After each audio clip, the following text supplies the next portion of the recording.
বিবর্ষ ভিড় হয়েছে, চরম উপকার পেয়েছে মায়ের মুখে শুনবো মা। দেখা দেখা আমার ছেলে এক সপ্তাহ আগে এই নাচ দুটো খেয়ে নিয়েছিল। আমি মায়ের এই ভিডিও দেখে আমি মায়ের কাছে বলেছিলাম, মা তুমি এমন মহিমা করে দেখাও আমার ছেলের যেন পেট থেকে পায়খানা জলে যেন বেরিয়ে যায়, আমি মায়ের থানে যাবো, আমি মায়ের থানে পুজো দিয়ে আসবো। কিন্তু মা এমন মহিমা করেছে, শুক্রবার খেয়েছে, রবিবার দিন ভোরবেলা আমার স্বপ্ন দেশে মা দেখিয়েছে, এই মায়ের মাধ্যমে দেখিয়েছে যে তোর ছেলের পাথরের পথে এই দুটো নাট বেরোবে। আর এই দুটো নাট বেরিয়েছে, আমি মায়ের থানে এসেছি, অনেক দূর থেকে এসেছি। এই যে দেখুন খুব বড় বড় নাট, আমার ছেলে সুস্থ আছে, খুব ভালো আছে, আমি মায়ের কাছে এসেছি। আমি পাঁচটা থেকে এসেছি মা। আগে এসেছিলেন কি উপকার হয়েছে মা বললে? সবাই বলুন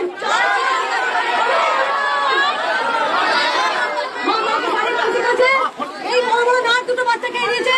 মা স্বপ্ন দিয়েছিল তার আগের দিন, দেখবি নাট দুটো বেরিয়ে যাবে, তা বেরিয়ে গেছে। মা স্বয়ং ছোট্ট বাচ্চা, বাচ্চা বয়স কত?